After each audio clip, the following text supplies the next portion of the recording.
السلام عليكم ورحمة الله وبركاته.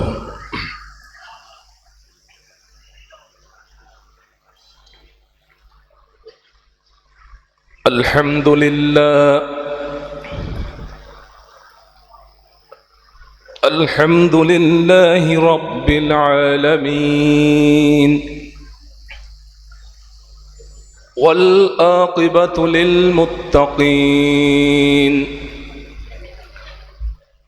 والصلاة والسلام على سيد الأنبياء والمرسلين،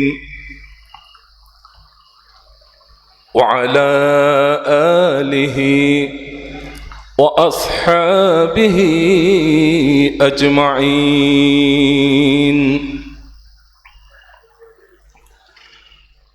أما بعد، فقد قال الله تعالى في كلامه المجيد وفرقانه الحميد: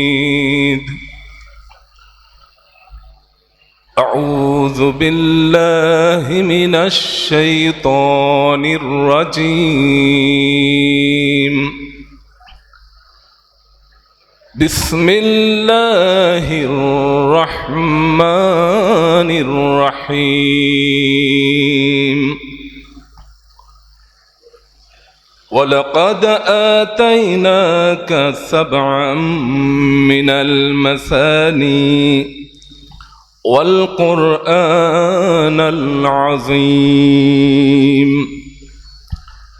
صدق الله مولانا العظيم، وصدق رسوله النبي الحبيب الكريم. إن الله وملائكته يصلون على النبي يا أيها الذين آمنوا صلوا عليه وسلموا تسليما. صلى الله على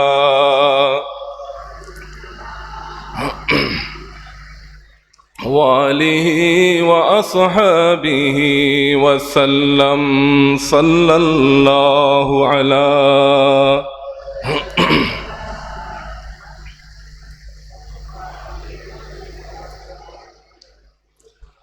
اللهم صل على مولانا محمد وعلى آل سيدنا.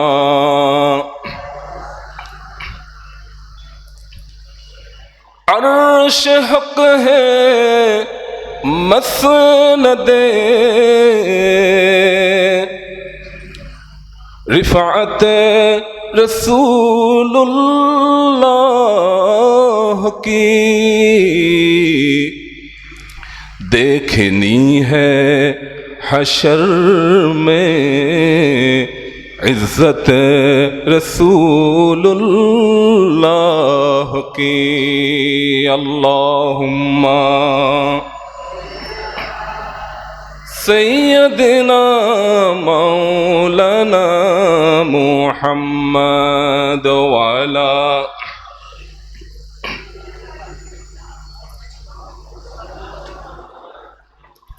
शम्अ दिल मिशकाते तन सीना जुजाजा नूर का तेरे सूरत के लिए आया है सूरा नूर का। अल्लाहुम्मा सय्यदना मौलाना محمد وعلى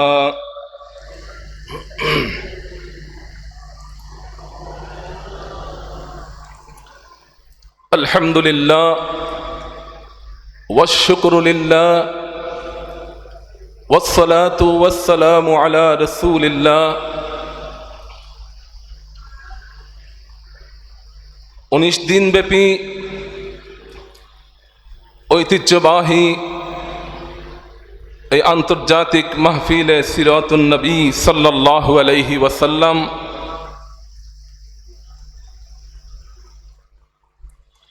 এই সিরাতুন নবী সাল্লাল্লাহু আলাইহি ওয়াসাল্লাম যিনি প্রতিষ্ঠাতা, যিনি এর গোড়াপত্তন করেছেন, আশিক রাসূল সাল্লাল্লাহু আলাইহি ওয়াসাল্লাম, ওয়ালিকুল শিরোমণি মুজাদ্দিদ মাহফিলে সিরাতুন নবী সাল্লাল্লাহু আলাইহি ওয়াসাল্লাম, প্রখ্যাত আলেম দ্বীন হযরত আলহাজ শাহ মাওলানা হাফেজ আহমদ রহমতুল্লাহ আলাইহি আমাদের পাশে শায়িত আছেন। ওনার ফয়জাত হাসিলের উদ্দেশ্যে আজ আমি আপনাদের সম্মুখে উপস্থিত হয়েছি। আজকের মাহফিলে যিনি সাদারত করছেন কলা উজান রশিদিয়া ফাজিল ডিগ্রি মাদ্রাসার সম্মানিত সাবেক প্রিন্সিপাল জনাব আলহাজ মৌলানা আবু বকর সাহেব মুদ্দাজিলুল আলী তশরিফ ফরমা আছেন।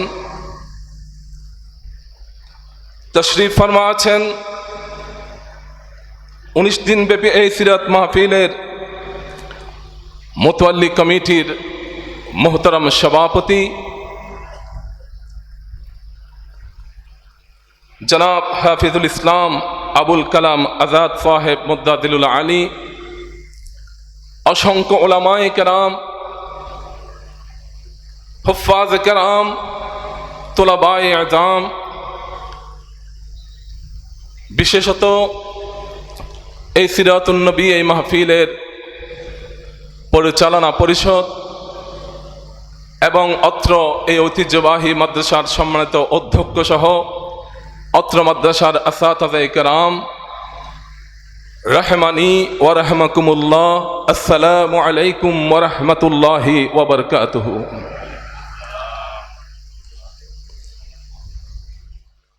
প্রকৃতপক্ষে এবার সহ আমি তৃতীয়বার এই মাহফিলে সিরাতুন নবী সাল্লাল্লাহু আলাইহি ওয়াসাল্লামে আসার সেই সৌভাগ্য অর্জন করেছি। এখানে আসার জন্য আমি উদ্গ্রীব হয়ে থাকি। আমি যখন বাল্যকাল ছোট ছিলাম, মাদ্রাসায় পড়তাম, তখন আমার এই মাহফিলের প্রতি, এই মাঠের প্রতি, এই মাদ্রাসার প্রতি, বিশেষত যিনি আমাদের পার্শ্বে শায়িত আছেন মরহুম মকফুর ওয়ালিকুল শিরোমণি হাফেজ আহমদ রহমতুল্লাহ আলাই, ওনার সান্নিধ্যে পাওয়ার জন্য আমি উদ্গ্রীব ছিলাম। বিধায় ছোটকাল থেকে আমি এখানে উপস্থিত হয়ে যেতাম। কোথাও কোনো প্রোগ্রামে গেলে কক্সবাজার থেকে আসা যাওয়ার পথে আমি এমনিতে নেমে যাই। তো সম্মানিত উপস্থিতি, আমি কোনো বক্তব্য দেওয়ার জন্য, কোনো ওয়াজ নসিহত করার জন্য, কোনো তাফসীর পেশ করার জন্য এখানে দণ্ডায়মান হই নাই। যে বিষয়টা আমাকে দেওয়া হয়েছে এত ব্যাপক বিষয়, সেই বিষয়ের একটি আয়াতে কারিমার ব্যাখ্যা বিশ্লেষণ করা এটা সম্ভবপর নহে। সেখান থেকে ফয়জাত হাসিলের জন্য দুইটি কথা উপস্থাপন করার চেষ্টা করব, যদি আল্লাহ রব্বুল আলামিন তার মাহবুব নবী সাল্লাল্লাহু আলাইহি ওয়াসাল্লামের ওসিলায় কৃপায় আমাকে তৌফিক দিয়ে থাকেন। ওয়ামা তৌফিকি ইল্লা বিল্লাহি আলাইহি তাওয়াক্কালতু ওয়া ইলাইহি উনীব। পৃথিবীর যত বড় বক্তা হোক না কেন, তার পক্ষে আল্লাহ রব্বুল আলামিন যদি তৌফিক না দেন, আল্লাহ রব্বুল আলামিনের পক্ষ থেকে যদি ফজলে করম না হয়, তাহলে একটা শব্দ তার জবান দিয়ে বের করা কোনোদিন সম্ভব হবে না। একমাত্র আল্লাহ রব্বুল আলামিনের ফজল করম হলে, আল্লাহ রব্বুল আলামিনের দয়া হলে, আল্লাহ রব্বুল আলামিন যদি তৌফিক দিয়ে থাকেন, তবেই সে জবান দিয়ে কথা বের করতে পারবে। সম্মানিত উপস্থিতি, এটা আমাদের তাকদীরের বিষয় যে আল্লাহ রব্বুল আলামিন আমাদেরকে অন্তত আলেমী সুরত নিয়ে, নিজেকে আলেম প্রকৃতপক্ষে হতে না পারলেও মানুষে অন্তত আলেম বলছে অন্তত এই সুরতটা ধারণ করতে পেরেছি। আর আপনারা এই সিরাতুন নবী মাহফিলে, এই ময়দানে এদিক সেদিক ঘোরাফেরা না করে অন্যত্র কোনো কাজকর্ম বাদ দিয়ে আল্লাহর মাহবুব নবী সাল্লাল্লাহু আলাইহি ওয়াসাল্লামের মহব্বতের উপর প্রতিষ্ঠিত এই মাহফিলে আসা বসার সেই সুযোগ আল্লাহ পাক আপনাদেরকে করে দিয়েছেন। এর চেয়ে বড় তাকদীরের বিষয়, বড় ভাগ্যের বিষয় আর কিছুই হতে পারে না। সম্মানিত উপস্থিতি, যে সূরা আলোচনা করার জন্য আমাকে বলা হয়েছে, আসলে এই মাহফিলের একটা বৈশিষ্ট্য ইতিপূর্বে আমার আগে একজন বক্তা বলে গিয়েছেন যে বিষয় ভিত্তিক আলোচনা করতে হবে, বিষয়ের বাইরে যাওয়া যাবে না। এটা আমরা আগে থেকেই জানি, ছোটকাল থেকে দেখে আসছি। এটা এত বড় সিদ্ধান্ত, এত সুন্দর সিদ্ধান্ত যে বিষয়টা দেওয়া হয় বক্তাকে, যিনি ওয়াজ করবেন, নসিহত পেশ করবেন, তাকে সেই বিষয়ের উপরে স্টাডি পড়ে আসতে হয়। আর এই বিষয়টা স্টাডি করতে গিয়ে অনেক অজানা বিষয় তার জানা হয়ে যায়, একটা আবেগ সৃষ্টি হয়, অনুভূতি সৃষ্টি হয়, সেই বিষয়ের উপর একটা মায়া দরদ সৃষ্টি হয়ে যায়। সুবহানাল্লাহ। সূরা ফাতিহা সব সময় আমরা পড়ি, নামাজে পড়ি, সব সময় পড়ি, এত বেশি পাঠ করা হয়। আল্লাহ রাব্বুল আলামিন কোরআনে হাকিমের ইরশাদ করেন, বিসমিল্লাহির রহমানির রহিম, ওয়ালাকাদ আতাইনাকা সাবআম মিনাল মাসানি ওয়াল কুরআনাল আযীম। আমি হে হাবিব আপনাকে বারংবার পঠিত, যেটা বারবার পাঠ করা হয়, বারংবার পঠিত সপ্ত আয়াত সম্বলিত একটা মহান সূরা আমি আপনাকে দান করেছি। সুবহানাল্লাহ, সুবহানাল্লাহ। যেটা বারবার পাঠ করা হয়, এরকম 7টি আয়াত সম্বলিত একটা মহান সূরা ইয়া রাসূলুল্লাহ আমি আপনাকে আপনার উম্মতের জন্য কিয়ামত পর্যন্ত হিদায়াতের আলোকবর্তিকা হিসেবে আমি উপহার দান করেছি। সুবহানাল্লাহ। সূরা ফাতিহার কথা বলছেন, যেটা আমরা পড়ি, অনর্গল পড়তে থাকি, কিন্তু পড়ি আবেগ সৃষ্টি হয় না, কারণ এর ফাজাইল সম্পর্কে জানি না, এর মাহাত্ম্য সম্পর্কে জানি না। এটা আল্লাহর পক্ষ থেকে কত বড় নিয়ামত, কত বড় উপহার, সে সম্পর্কে আমরা জ্ঞাত নই। যদি জানতাম তাহলে সেই সূরা পড়ার সাথে সাথে থর থর করে কেঁপে উঠতাম। সেই সূরা পড়ার সাথে সাথে অন্তর কেঁপে উঠত, অন্তর কেঁপে উঠত, সমস্ত কেশরাশি কেঁপে উঠত। আল্লাহর মহব্বতে, আল্লাহর ভয়ে প্রকম্পিত হয়ে যেতাম। অশ্রুগুলি, নয়নগুলি সিক্ত হতো, ভিজে যেত আল্লাহর ভয়ে। কিন্তু সেভাবে আমরা উপলব্ধি করি নাই, সেভাবে আমরা বুঝতে চেষ্টা করি নাই। সম্মানিত হাজিরিন, এটা কোরআনে পাকের এমন একটা গুরুত্বপূর্ণ সূরা, যেটা দ্বারা আল্লাহ কোরআনে করিমের মতো এমন এক মহাগ্রন্থ আল্লাহ পাক যেই সূরা দিয়ে আরম্ভ করেছেন। সুবহানাল্লাহ। যে সূরা দিয়ে আল্লাহ কোরআন আরম্ভ করেছেন, এটা এমন এক মহান সূরা প্রথম পূর্ণ অবতীর্ণ একটা সূরা, যদিও ইকরা বিইসমি রাব্বিকাল্লাযী খালাক, সূরা মুদ্দাসসির, সূরা মুজাম্মিলের কিছু আয়াত সর্বপ্রথম অবতীর্ণ হয়েছে, কিন্তু পূর্ণ সূরা হিসাবে সর্বপ্রথম যে সূরা অবতীর্ণ হয়েছে সেটা হচ্ছে সূরাতুল ফাতিহা, সূরা ফাতিহা। সম্মানিত উপস্থিতি, সেজন্য এই সূরাকে ফাতিহাতুল কিতাব বলা হয়, ফাতিহাতুল কিতাব। এটা কোরআনের ভূমিকা, কোরআনের উপক্রমণিকা, কোরআনের সূচনা। এটা দিয়ে কোরআনকে আল্লাহ শুরু করেছেন। সুবহানাল্লাহ, সুবহানাল্লাহ। সম্মানিত হাজিরিন, পুরা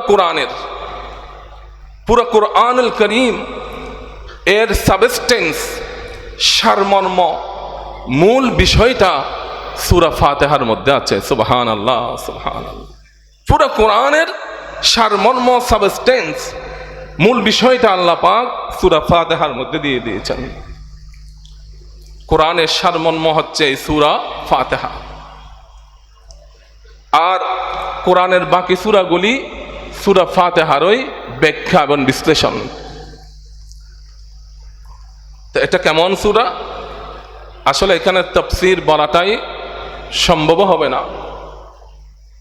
আমি শুধু ফাজাইলের দিকে কিছু আলোচনা করছি। সূরা ফাতিহাটা এর ফজিলত সম্পর্কে একটু দরুদ শরীফ পড়ুন। আল্লাহুম্মা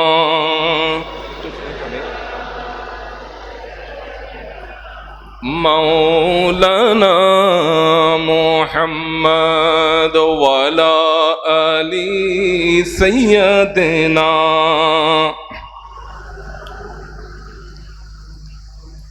ইয়া রাসূলুল্লাহ হাবিবে খালকে একতা তুই বরগুজিদা जुल जलाले पाक बेहमता तुई अल्लाहुम्मा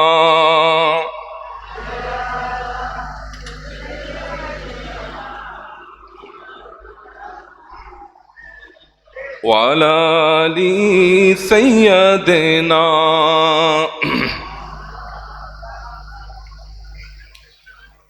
सम्मानित उपस्थिति, हजरत अबू हुरैरा रदियल्लाहु ताआला अन्हु থেকে বর্ণিত,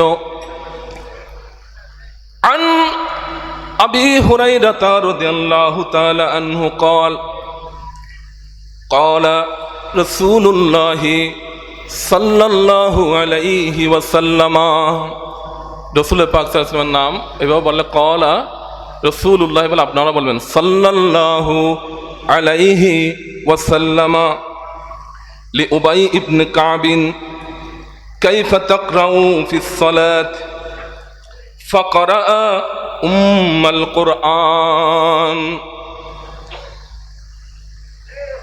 হযরত আবু হুরায়রা রাদিয়াল্লাহু তাআলা আনহু বর্ণনা করেন, রাসূল করিম সাল্লাল্লাহু আলাইহি ওয়াসাল্লাম একবার হযরত উবাই ইবনে কাব, জলিলুল কদর একজন সাহাবা, উবাই ইবনে কাব রাদিয়াল্লাহু তাআলা আনহুকে আল্লাহর নবী জিজ্ঞেস করলেন, তুমি কিভাবে নামাজে কোরআন তেলাওয়াত করো? কি জিজ্ঞেস করলেন? कि नमाजे তুমি কিভাবে কোরআন তেলাওয়াত করো, কিভাবে কোরআন পড়ো? আমার নবী শুধু এতটুকু জিজ্ঞেস করলেন, হে উবাই ইবনে কাব, তুমি নামাজে কিভাবে কোরআন তেলাওয়াত করো? হযরত উবাই ইবনে কাব দেরি করেন নাই।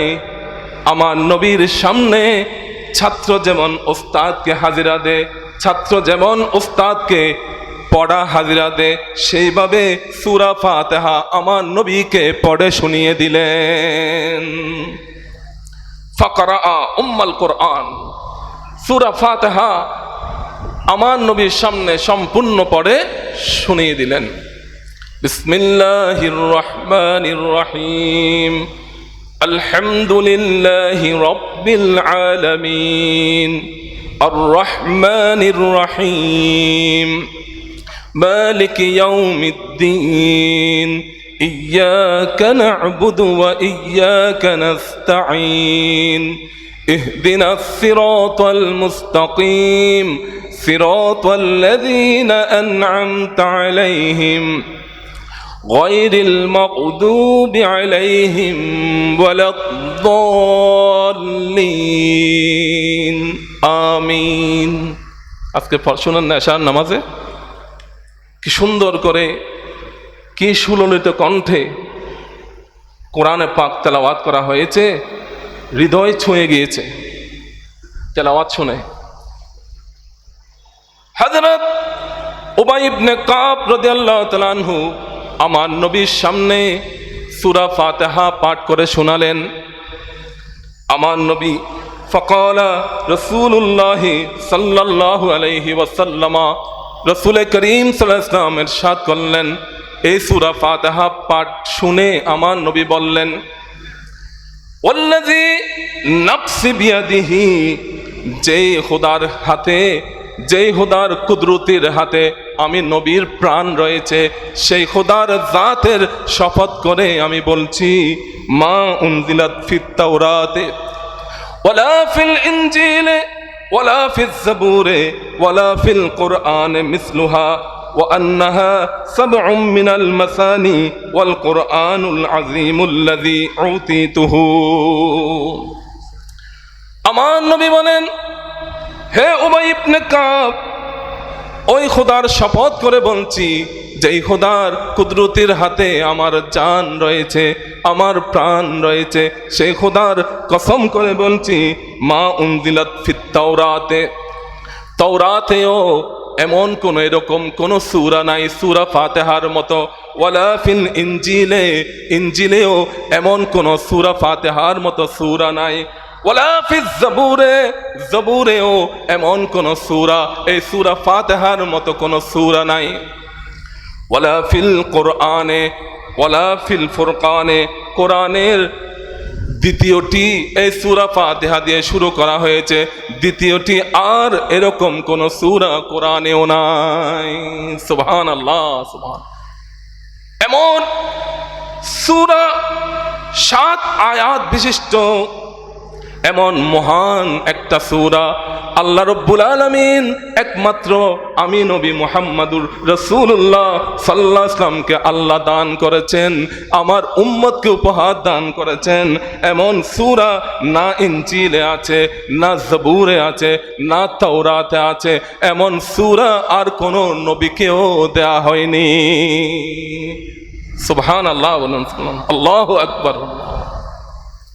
আর কোন নবীকে এত বড় উপহার আল্লাহ পাক দান করেননি, যেটা আমাকে উম্মতে মুহাম্মাদীর জন্য হেদায়েতের আলোকবর্তিকা হিসেবে দান করেছেন। সুবহানাল্লাহ, সুবহান। সম্মানিত উপস্থিতি, এমন সূরা সমস্ত আসমানি কিতাবের, যতগুলি আসমানি কিতাব আছে সমস্ত আসমানি কিতাবগুলির বিষয়বস্তু, সমস্ত আসমানি কিতাবগুলির সারমর্ম আল্লাহ পাক কোরআনে পাকে দিয়ে দিয়েছেন। সুবহানাল্লাহ, সুবহান। এমন কোনো কিছু নেই যেটা কোরআনে নেই। সমস্ত আসমানি কিতাবের বিষয়বস্তুগুলি আল্লাহ কোরআনে পাকের মধ্যে সন্নিবেশ করে দিয়েছেন। কথা মনোযোগ দিয়ে শুনতে হবে। সমস্ত আসমানি কিতাবের বিষয়বস্তুগুলি আল্লাহ কোরআনে সন্নিবেশ করে দিয়েছেন, আর সমস্ত কোরআনের বিষয়বস্তুগুলি আল্লাহ সূরা ফাতিহাতে সন্নিবেশ করে দিয়েছেন। সুবহানাল্লাহ, সুবহান। সম্মানিত উপস্থিতি, এটা এমন এক মহান সূরা যেটাকে কোরআনে আজিম বলা হয়েছে।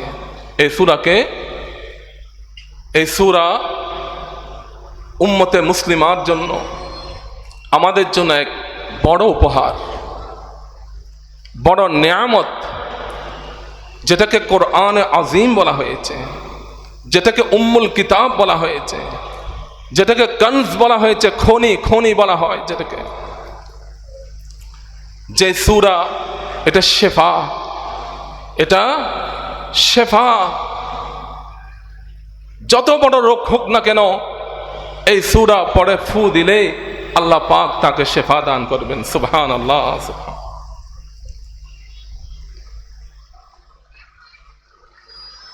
আমাদের তো জবানের তাসির নেই, হালাল হারামের কোনো পার্থক্য নেই, কোনটা হালাল কোনটা হারাম সেটা বাজ বিচার আমরা এখন করছি না। আমানত দিলে সেই আমানতটা ফেরত দেওয়া এখন একটা তাজ্জুবের ব্যাপার হয়ে গিয়েছে, আর আমানত খেয়ানতটা এখন স্বাভাবিক ব্যাপার হয়ে গিয়েছে। কাউকে কিছু টাকা ধার দিয়ে দেখুন, সে যত বড় হোক না কেন তার থেকে টাকাটা, ওই আমানতটা ফেরত পাওয়াটা এখন বড় আশ্চর্যের বিষয় হয়ে গিয়েছে। আর না পাওয়াটা এটা একটা স্বাভাবিক বিষয় হয়ে গিয়েছে। না পাওয়াটা এটা স্বাভাবিক, পাওয়াটা আশ্চর্যের। সুদ, ঘুষ, গীবত, চগলখড়ি, শরাব, এগুলি সব এখন রন্দে রন্দে সমাজে পৌঁছে গিয়েছে। মানুষের মধ্যে এখন তাকওয়া, পরহেজগারিতা, খোদা ভীতি, নবী প্রীতি এগুলি একেবারে উঠে গিয়েছে বলা চলে। সেজন্য জবানের তাসির এটাও কমে গিয়েছে। না হয় এমন এমন নিয়ামত আল্লাহ আমাদেরকে দান করেছেন, এই নিয়ামতগুলির কদর আমরা করতে পারি নাই, আমরা করতে পারছি না বিদায় আজ এগুলি পরে আমরা হাজার ফু দিচ্ছিও কাজ হচ্ছে না আমাদের কারণে। বুখারী শরীফের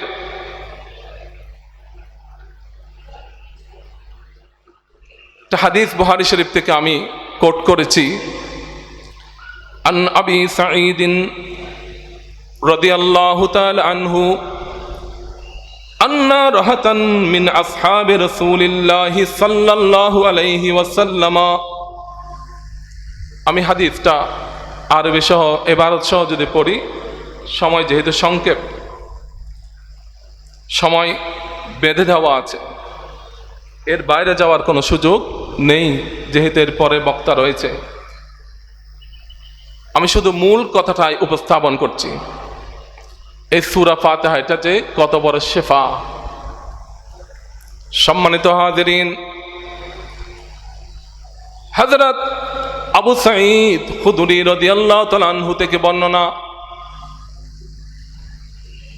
আন্না রাহাতান মিন আসহাবি রাসূলিল্লাহি সাল্লাল্লাহু আলাইহি ওয়াসাল্লাম, রাসূল করিম সাল্লাল্লাহু আলাইহি ওয়াসাল্লামের সাহাবাদের একটা দল, একটা সফরে বের হলেন, ভ্রমণে বের হলেন। ওই সফরে তারা সফর বের হয়ে গেলেন, সফর করছেন।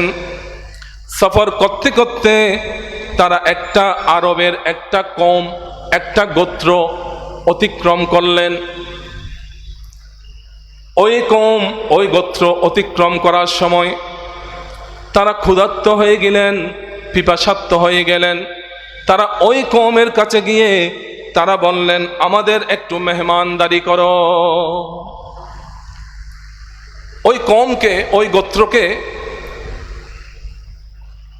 তারা আবেদন জানালেন যে আমাদেরকে একটু মেহমানদারি করো, আমাদেরকে পানি দাও, খাবার দাও। কিন্তু তারা অস্বীকৃতি জানালো। তারা বলল, এখানে কোনো মেহমানদারির কোনো নিয়ম নেই, আপনাদেরকে মেহমানদারি করা, খাবার দেওয়া, পানি দেওয়া আমাদের পক্ষে সম্ভব হবে না। এরকম আমাদের দেশে আছে? নাই। কারো কাছে গেলে এক গ্লাস পানি খুঁজলেও অন্তত দেবে, কেমন অবস্থা দেখুন। তারা বললেন, আমাদের পক্ষে তোমাদেরকে, আপনাদেরকে মেহমানদারি করা, পানি দেওয়া, খাবার দেওয়া, এটা আমাদের পক্ষে সম্ভব হবে না। ইতিমধ্যে এর মধ্যে আল্লাহর কি রাজ রহস্য রয়েছে। ফালুদিগা সৈয়দু জালিকাল হাই,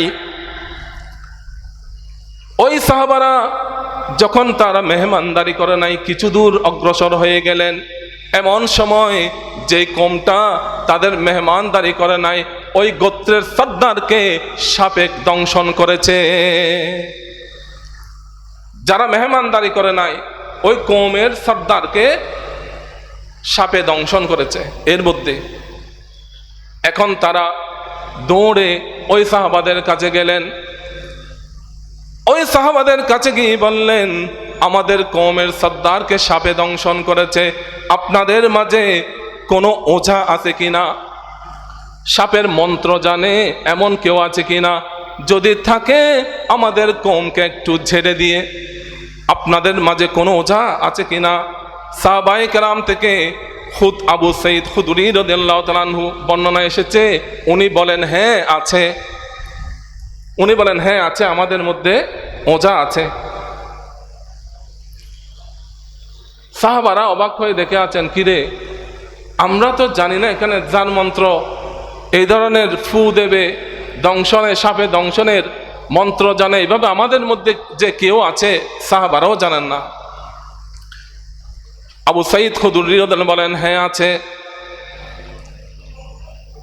কিন্তু তোমাদেরকে আমরা ঝাড়ফুঁক করতে পারবো না, তোমাদের সর্দারকে ঝাড়ফুঁক করবো না, কারণ তোমরা আমাদের মেহমানদারি করো নাই, তোমরা তো আমাদের মেহমানদারি করো নাই। একটু খাবার চেয়েছিলাম, পানি চেয়েছিলাম, সেটা তো তোমরা আমাদেরকে দিতে রাজি হও নাই, আমরা করব না। তবে হ্যাঁ করব, আমাদেরকে এর বিনিময়ে আমাদেরকে কিছু দিতে হবে। সুবহানাল্লাহ, কিছু দিতে হবে। তারা বলে ঠিক আছে। ওই সাহাবারা ছিল 30 জন। কয়জন? 30 জন। 30 জনকে 30টা ছাগল দেওয়া হবে। 30 জনকে কি 30টা ছাগল দেওয়া হবে। আমি মূল বিষয়টা বলছি, হুবহু হাদিসের ইবারত অনুবাদ করছি না। ঠিক আছে, হযরত আবু সাঈদ খুদরী রাদিয়াল্লাহু তাআলা আনহু ওই কওমের সর্দার যাকে সাপে দংশন করেছে তার কাছে গিয়ে হাজির হলেন। তার কাছে গিয়ে হাজির হয়ে পড়ে কি যেন পড়তে লাগলেন। কি পড়লেন? কি পড়লেন শুনুন।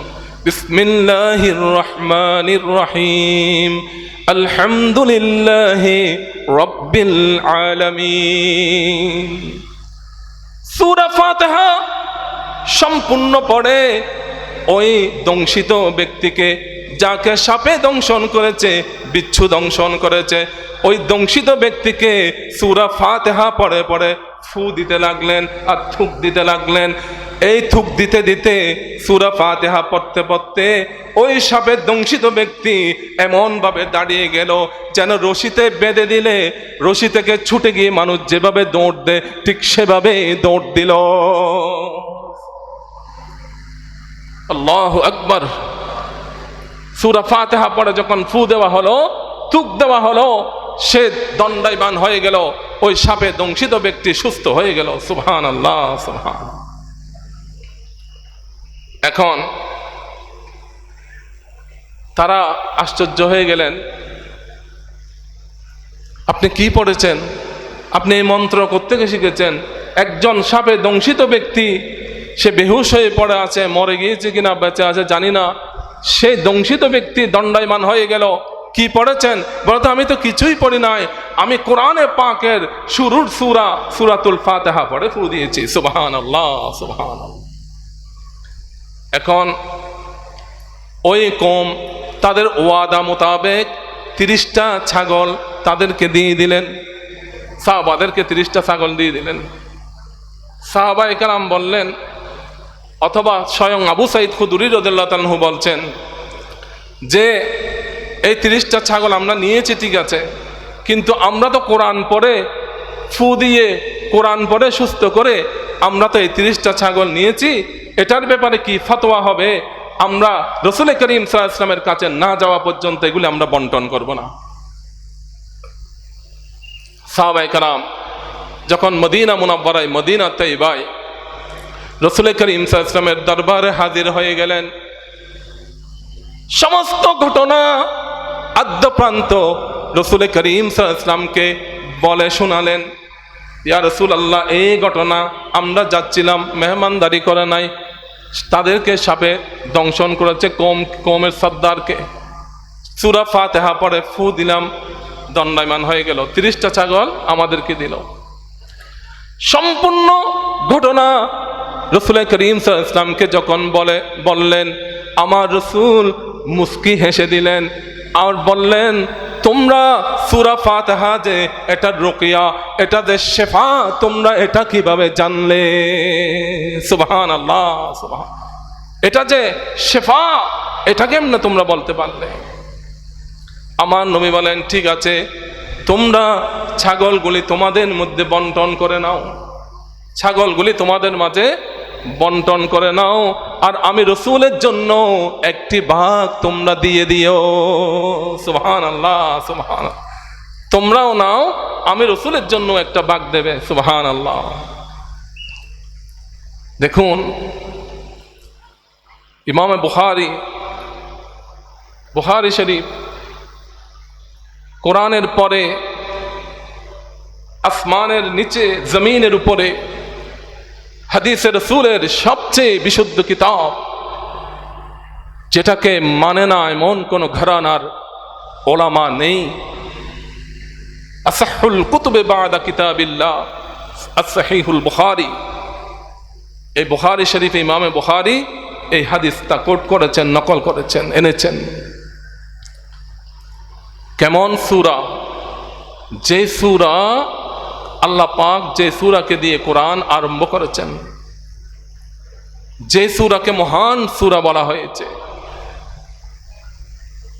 উম্মুল কিতাব, কোরআনের মূল বলা হয়েছে, সমস্ত কোরআনের বিষয়বস্তু এই সূরার মধ্যে আছে। পুরা কোরআনে কি আছে? পুরা কোরআনে ঈমানের কথা আছে, তাওহীদের কথা আছে, ঈমান, রিসালাতের কথা আছে, আমলে সালেহ, নেক আমল, এ সম্পর্কে বর্ণনা আছে পুরা কোরআনে। কোরআনের মধ্যে যা কিছু বর্ণনা আছে, সব কিছুর ইশারা, ইঙ্গিত আল্লাহ পাক এই সূরা ফাতিহার মধ্যে আগে দিয়ে দিয়েছেন। সুবহানাল্লাহ। এমন এক মহান সূরা আল্লাহ পাক আমাদেরকে দান করেছেন। আগে যেভাবে পড়তাম সেই সূরা, এখন পড়তে আলাদা একটা অনুভূতি সৃষ্টি হবে। এখন আমরা সেই সূরার যদি মহত্ব জানি, সেই সূরার গুরুত্ব যদি আমরা জানি, সেই সূরা সম্পর্কে যদি আমাদের আবেগ অনুভূতি সৃষ্টি হয়, মোহাব্বত সৃষ্টি হয়, আগের পড়া আর এখনের পড়া অনেক বেশম হয়ে যাবে। সম্মানিত উপস্থিতি, যেটা প্রথম 3 আয়াতে আল্লাহর প্রশংসা, প্রথম 3টা আয়াতে আল্লাহর প্রশংসা।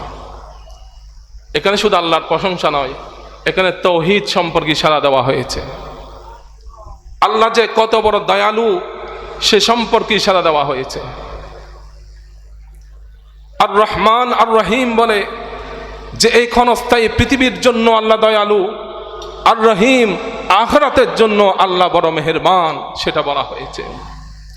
তবে মেহেরবান, দয়ালু আল্লাহ আমাদের প্রতি পরম দয়াশীল, সেটা আমরা জেনে আমরা যদি সীমা লঙ্ঘন করি, সীমার বাইরে চলে যাই, দায়রার বাইরে চলে যাই, আমাদের জন্য একটা হুদুদ দেওয়া হয়েছে, সীমা দেওয়া হয়েছে, সেই সীমা যদি আমরা অতিক্রম করি, সেজন্য আবার কঠোর হুঁশিয়ারি দেওয়া হয়েছে, মালিক ইয়াউমিদ্দিন, আমি বিচার দিবসের অধিপতি, খবরদার, আমি মেহেরবান, আমি দয়ালু, আমি মহান দয়ালু, আমি অসীম দয়ালু, তোমাদের প্রতি দয়া করব, দুনিয়াতেও আখিরাতেও আমি দয়াশীল, কিন্তু মালিক ইয়াউমিদ্দিন, বিচার দিবসের আমি অধিপতি।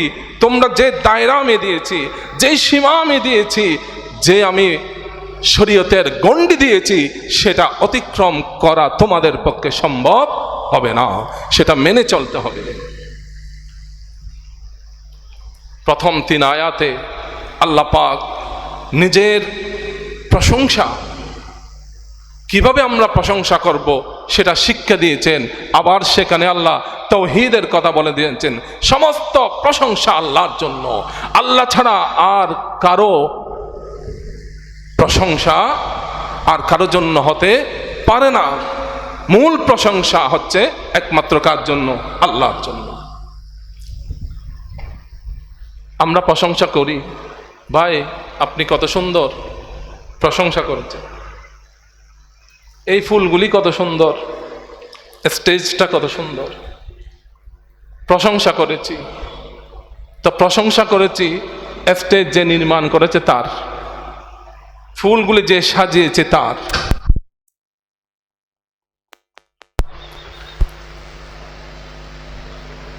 প্যান্ডেল যে সাজিয়েছে তার প্রশংসা করলাম।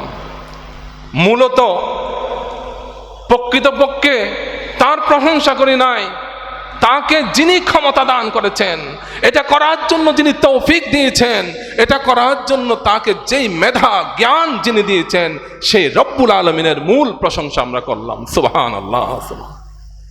সেটা সূরা ফাতিহার মধ্যে এখানে তাওহীদের কথা আল্লাহ ইশারা দান করেছেন।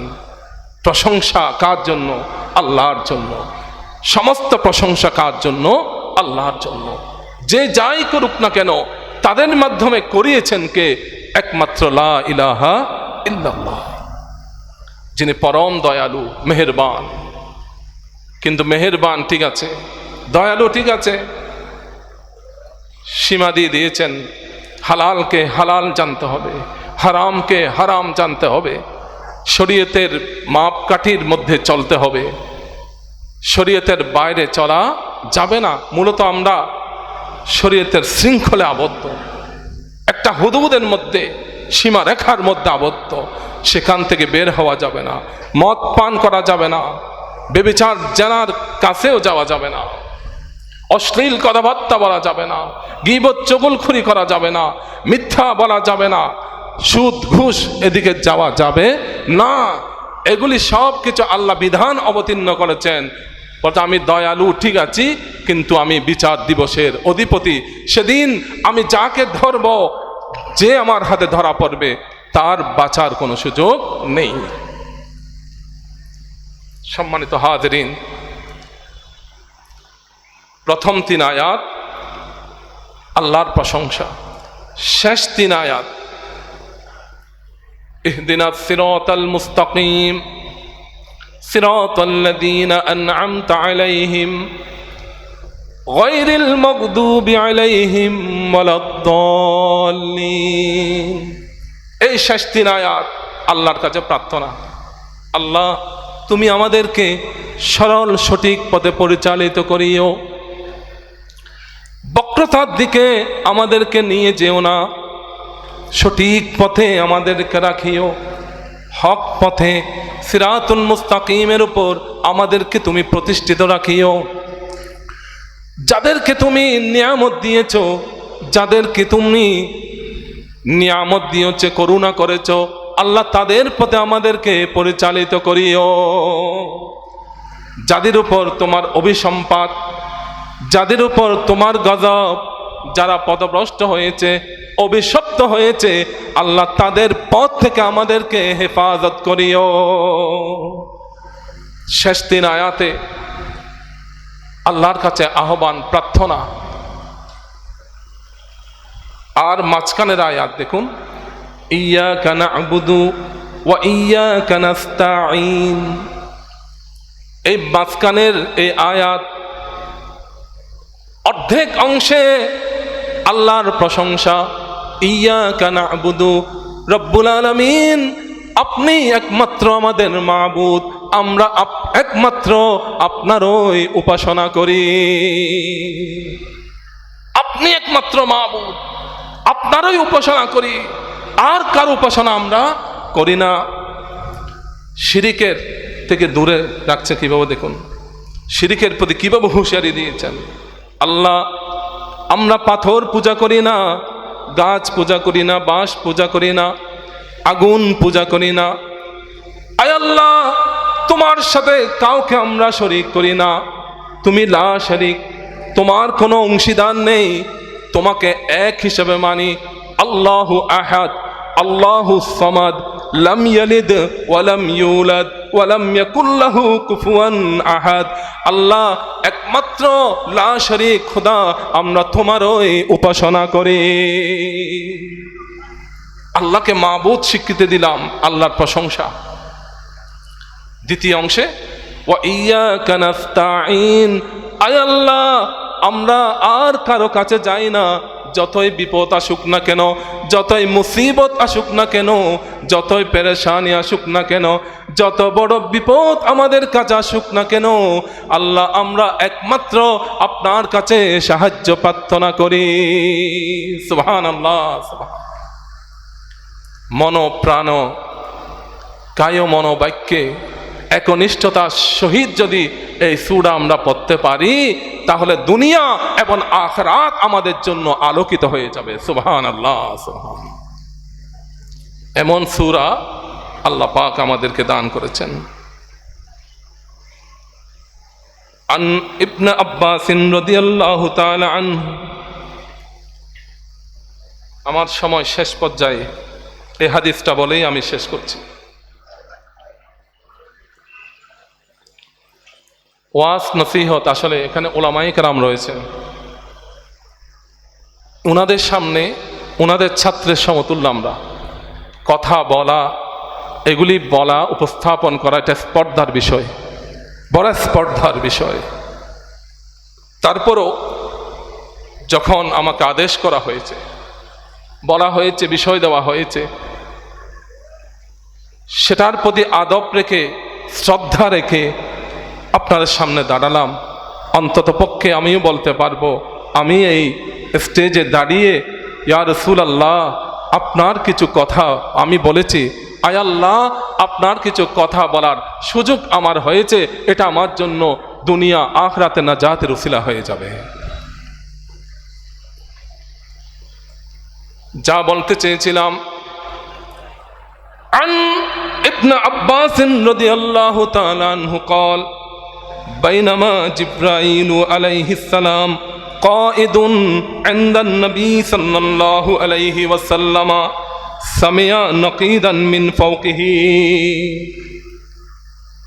হযরত আব্দুল্লাহ ইবনে আব্বাস রাদিয়াল্লাহু তাআলা আনহু বর্ণনা করেন, উনি বলেন একবার আমার নবী জিবরাইল আমিনকে সঙ্গে নিয়ে বসে আছেন। সুবহানাল্লাহ, সুবহানাল্লাহ। তাহলে চিন্তা করুন, এটা থেকে বোঝা যাচ্ছে হযরত আব্দুল্লাহ ইবনে আব্বাস রাদিয়াল্লাহু তাআলা জিবরিলকে দেখতে পেয়েছেন। একবার জিবরিল আমিনকে সাথে নিয়ে আমার নবী বসে আছেন। সামিয়া নাকিদান মিন ফাওকিহি, হঠাৎ আসমান থেকে, আকাশ থেকে একটা বড় আওয়াজ এলো, শব্দ এলো।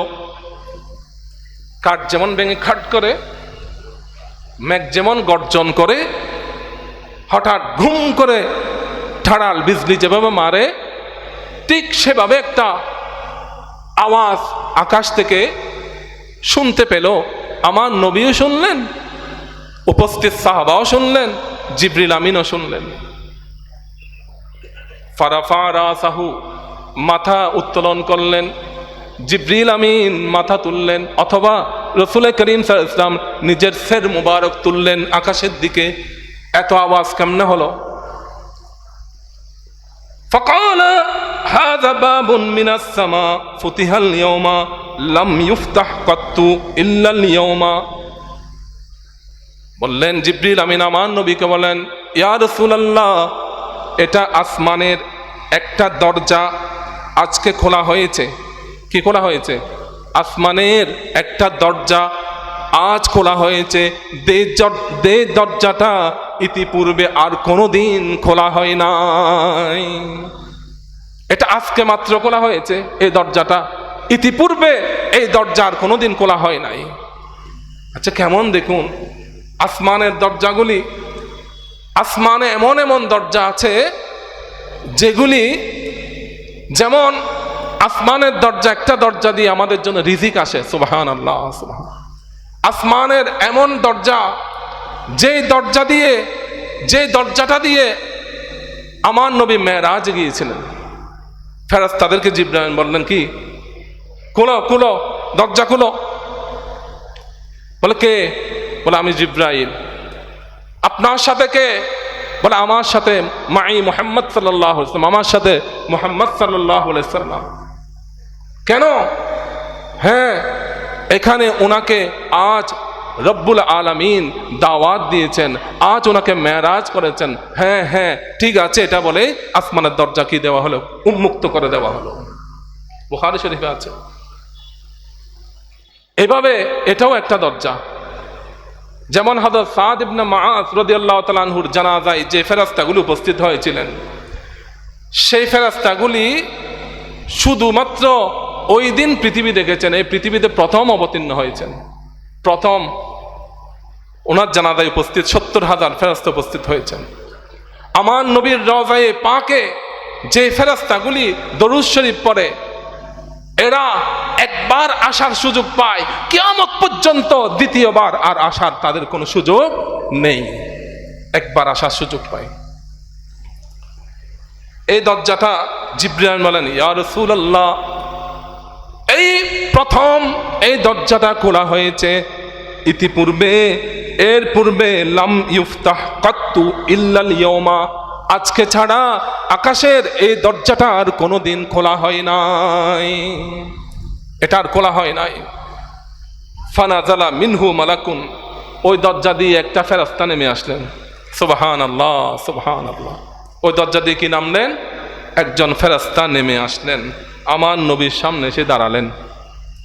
ফাকালা হাযা মালাকুন, জিবরিল আমিন বললেন, এটা ফেরেশতা, নাজালা ইলাল আরদে লাম ইয়ানজিল কাত্তু ইল্লাল ইয়াওমা, এই ফেরেশতাটা আজকে প্রথম আসমান থেকে নামার সুযোগ পেয়েছে।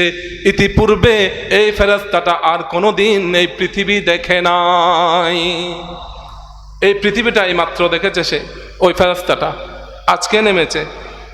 ফাসাল্লামা, ওই ফেরেশতা এসে আমার নবীকে সালাম দিলেন, আমার নবীকে সালাম দিলেন। ফাকালা আবশির বিনুরাইনে উতিতাহুমা লাম ইউতাহুমা নবিয়্যুন ক্বাবলাকা, ওই ফেরেশতা আমার নবীকে সালাম দিয়ে বললেন, ইয়া রাসূলুল্লাহ, আপনাকে দুইটা নূর দেওয়া হয়েছে। সুবহানাল্লাহ সুবহানাল্লাহ। আপনাকে কয়টা নূর? দুইটা নূর দেওয়া হয়েছে। ইতিপূর্বে আপনি ছাড়া আর কোন নবীকে এই নূরগুলি দেওয়া হয় নাই। সুবহানাল্লাহ সুবহানাল্লাহ। শুধুমাত্র আপনাকে দেওয়া হয়েছে। ইতিপূর্বে এই দুটা নূর আর কোন নবীকেও দেওয়া হয় নাই। একটা হচ্ছে ফাতিহাতুল কিতাব, একটা নূর হচ্ছে ফাতিহাতুল কিতাব, সূরা ফাতিহা। একটা নূর কি? সূরা ফাতিহা। ওয়া খাওয়াতিমু সূরাতিল বাকারা, আর একটা নূর হচ্ছে সূরা বাকারার শেষ আয়াতগুলো। সুবহানাল্লাহ সুবহানাল্লাহ। এগুলি পড়ার চেষ্টা করবেন। সূরা বাকারার শেষ আয়াত, এটা পরীক্ষিত আমার জন্য, যে সূরা বাকারার শেষ আয়াতগুলি পড়লে দেখবেন ফজরের নামাজ কাজা হবে না, ফজরের নামাজ কাজা হবে না। এশারের পরে বা নামাজে সূরা বাকারার শেষ আয়াতগুলি পাঠ করবেন, দেখবেন ফজরের আগে কে যেন আপনাকে ডেকে দিচ্ছে। সুবহানাল্লাহ সুবহানাল্লাহ। ইয়া রাসূলুল্লাহ, আপনাকে দুটা নূর দেওয়া হয়েছে, দুটা নূর দেওয়া হয়েছে। একটা নূর হচ্ছে সূরাতুল ফাতিহা, একটা নূর হচ্ছে কি? সূরা ফাতিহা। আরেকটা নূর হচ্ছে সূরা বাকারার শেষ আয়াতগুলি। সুবহানাল্লাহ। লান তাকরা বিহারফিন মিনহুমা ইল্লা উতিতাহু, এইগুলি যারা পড়বে আপনার উম্মতের মধ্যে, যারা এই সূরা ফাতিহা এবং সূরা বাকারার আয়াতগুলি পড়বে, তারা প্রতিটি হরফের বিনিময়ে, প্রতিটি শব্দের বিনিময়ে তাদেরকে স্পেশাল ভাবে, আলাদাভাবে তাদেরকে সওয়াব দান করা হবে। সুবহানাল্লাহ। এমনি তো কোরআনের আয়াতে হরফে সওয়াব আছে, কিন্তু এইগুলির জন্য স্পেশাল আলাদাভাবে তাদেরকে সওয়াব দেওয়া হবে যারা এগুলি পাঠ করবে। আর এগুলি পড়লে তাদের কবর, হাসর, নসর এগুলি আলোকিত হয়ে যাবে, পুল সিরাত পাস তাদের জন্য সহজ হয়ে যাবে। সুবহানাল্লাহ। সম্মানিত উপস্থিতি,